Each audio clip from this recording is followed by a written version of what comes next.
तो प्रेमचंद गुड्डू की कांग्रेस वापसी के बाद में तुलसी सिलावट की प्रतिक्रिया सामने आई। मंत्री तुलसी सिलावट का प्रेमचंद गुड्डू पर पलटवार।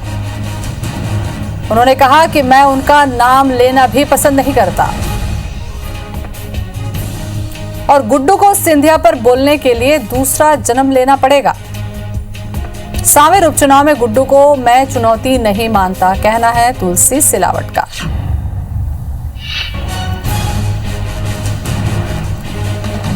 तो क्या कहा तुलसी सिलावट ने, ये भी सुन लीजिए। उसके प्रमाण पत्र की जरूरत नहीं, उनका नाम लेना पसंद भी नहीं करता हूँ। उनकी इतनी वो भी नहीं है कि हैसियत की उनके संबंध में प्रतिक्रिया दें, इतनी स्पष्ट बात कर रहा हूँ। उनकी इतनी वो भी नहीं है कि उनके लिए वो बोलें। उस दिन उनको अभी वर्षों लग जाएंगे, दूसरा जन्म लेना पड़ेगा। सिंधिया जी पे प्रतिक्रिया व्यक्त करने के दूसरा जन्म लेना पड़ेगा। उसके प्रमाण पत्र की जरूरत नहीं, उनका नाम लेना पसंद भी नहीं करता हूँ। उनकी इतनी वो भी नहीं है कि हैसियत की उनके संबंध में प्रतिक्रिया दें, इतनी स्पष्ट बात कर रहा हूँ। उनकी इतनी वो भी नहीं है कि उनके लिए वो बोलें।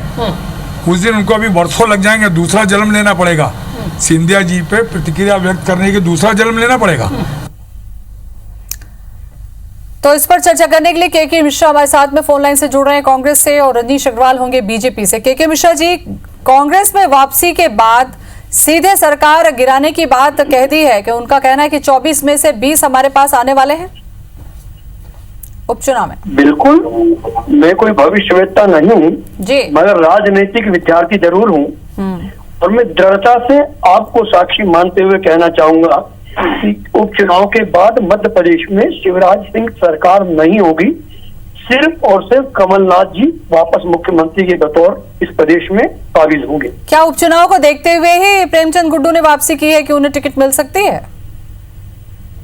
देखिए, वो फैसला पार्टी संगठन करेगा कि टिकट किसे दें, मगर मुझे उम्मीद है कि वे वहां एक बेहतर, श्रेष्ठ और दमदार उम्मीदवार होंगे, हो सकते हैं। जी, रजनीश जी भी हमारे साथ में जुड़े हुए। रजनीश जी, जैसे ही कांग्रेस की सदस्यता ली, प्रेमचंद गुड्डू ने सीधे कहा कि सिंधिया गद्दार हैं। इस तरीके की प्रतिक्रिया किसी नेता को लेकर तुरंत देना और सरकार गिराने तक की बात कह देना, कैसे देखते हैं इसे आप? देखिए, पूरी कांग्रेस सिंधिया फोबिया से पीड़ित है, ग्रसित है। खाते पीते उठते बैठते, चाहे बयान में हो चाहे भाषण में हो, सब जगह उनको सिंधिया जी नजर आते हैं। उनकी हालात जिस प्रकार से हैं वो समझे जा सकते हैं, क्योंकि खुदा मिलाना विसाले सनम, और वही हालात गुड्डू जी के हैं। मुझे लगता है कि चुनाव लड़ना तो कांग्रेस का फैसला है। जहां तक अगर वो चुनाव लड़ भी जाए तो हालात क्या होंगे वो बहुत आसानी से सांवेर में समझे जा सकते हैं। दूसरी बात, डींगे मारना कांग्रेस की पुरानी आदत है। तो डींगे मारना, बड़े बड़े मंत्री, इनके जो कैबिनेट मंत्री हुआ करते थे कि इतने विधायक संपर्क में हैं, ऐसा हो जाएगा वैसा हो जाएगा। कमलनाथ जी अब बांस से और आसमान में छेद कर देंगे, इतने मजबूत हैं, उतना अनुभव है। क्या हुआ? सबने देखा है। 22 विधायक सीधे सीधे और 6 मंत्री जिनमें शामिल हैं, अपने पदों से त्याग करके जनता के सामने जाना उन्होंने स्वीकार किया, लेकिन कमलनाथ जी का नेतृत्व स्वीकार नहीं किया। सबने देखा है। अब डींगे मारना फिर भी, चाहे वो गुड्डू जी हो चाहे दूसरे कांग्रेस के नेता, प्रवक्ता, पदाधिकारी, मंत्री हो, पूर्व मंत्री, तो वो कांग्रेस में अभी कुछ समय तक रजनीश जी, प्रेमचंद गुड्डू जी कह रहे हैं कि अभी बहुत सारे नेता आने वाले हैं। कौन कौन जाने वाला है, कुछ पता है क्या? तो आपने देखा होगा कि सांवेर में कई कांग्रेस में लंबे समय तक काम करने वाले लोगों ने भाजपा स्वीकार करी है, जिस सांवेर से लड़ने के लिए तैयार प्रेमचंद गुड्डू जी हैं। उसके अलावा अन्य विधानसभा जहाँ से कांग्रेस के विधायक इस्तीफा दे के आए हैं, वो वहां से आ रहे हैं, लगातार आना जारी है। अभी तो कांग्रेस अपने हालात संभाले। जिस प्रकार से कमलनाथ जी और दिग्विजय सिंह जी बंटाधार 1 और बंटाधार 2 में आपस में ठन नहीं है अंदर, तो सबने देखी है। आप लोग मीडिया के लोग दिखा रहे हैं किस प्रकार से चल रहा है, प्रखंडन प्रमंडन होता है, सबने देखा दिखाया है। तो मुझे लगता है, मुझे ज्यादा कहने की बताने की जरूरत नहीं है। जो डींगे पहले हाँका करते थे जब सरकार गिर रही थी, वो डींगे आज भी हाँके, पर उसका कोई मतलब अर्थ बचा नहीं है। और इन उपचुनाव होने वाले हैं, उसमें परिणाम से के मिश्रा जी, रजनीश अग्रवाल की बातें अगर आपने सुनी हो तो अपनी प्रतिक्रिया दें। देखिए, मैं अभिव्यक्ति की आजादी में भरोसा रखता हूँ, जी, जिस तरह से मैंने अपनी बातें कही है, रजनीश अग्रवाल जी को भी अपनी बातें कहने का हक है। निर्णय क्या होगा, वक्त क्या होगा, इस प्रदेश की जनता आप और हम देखेंगे। लेकिन के मिश्रा जी, इस तरीके से जब गए थे, इतने सारे लोग गए, मनाने के बाद भी नहीं लौटे, तो फिर क्यों लग रहा है कांग्रेस को कि वो सारे के सारे वापस आ जाएंगे? ऐसा लग रहा है आपको?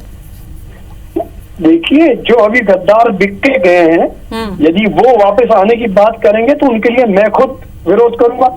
जो गद्दार जिनकी नस्ल हमने एक बार पहचान ली है, हमारी मजबूरी थोड़ी कि उन्हें वापस लेंगे। और हम तो चाहते हैं कि वो जहाँ हैं वहीं रहें। यहाँ बंटाधार करके गए, वहां भी बंटाधार कर दें। सिंधिया को गद्दार कह रहे हैं, तो ऐसे में जो जाकर वापस आएगा तो उसको क्या कहिएगा फिर? देखिए, सिंधिया जी को गद्दार तो आज प्रेमचंद गुड्डू जी ने कहा है जी। उन्हें विभीषण, भू माफिया, ये तो शिवराज सिंह चौहान जी कह चुके हैं। 1857 का गद्दार शिवराज सिंह ने कहा है। उन्हें भू माफिया प्रभात झा जी ने कहा है, जयभान सिंह पवैया जी ने कहा है। तो उन्हीं लोगों ने तो कहा है, हम थोड़ी कह रहे हैं। जो आज उन्हें गले का ताबीज बना के बैठे हैं, उन्हीं लोगों ने तो सिंधिया जी को नवाजा है कि ये विभीषण है, ये गद्दार है। 1857 की क्रांति का इन्होंने विरोध किया, इन्होंने जुल्म ढाए। बोलिए रजनीश जी, संक्षेप में आप बोल दीजिए। अब मैं केवल इतना कहना चाहूंगा कि जो भाषा आज कांग्रेस के नेताओं की, प्रवक्ताओं की है, वो ठीक भाषा प्रेमचंद गुड्डू जी के बारे में आपके ही चैनल पर आर्काइव में जाएंगे तो देखने को मिल जाएगी। इससे भी गए गुजरे शब्द प्रेमचंद गुड्डू जी के बारे में बोले थे। चुनाव लड़ते समय भाषण आप निकालेंगे तब आपको पता चल जाएगा। तो ये कांग्रेस का मूल स्वभाव है। कम से कम मैं चलिए, अभी तो जैसा कि के मिश्रा जी ने कहा, रजनीश जी, जैसा कि के मिश्रा जी ने कहा कि भाई अभिव्यक्ति की आजादी है, आपको भी है, उनको भी है, जो अभी चाहे अपनी अभिव्यक्ति दे सकता है। ये तो वक्त बताएगा, क्योंकि उपचुनाव में भी बहुत ज्यादा वक्त नहीं है। फिलहाल बहुत बहुत शुक्रिया आप दोनों का। Thank you.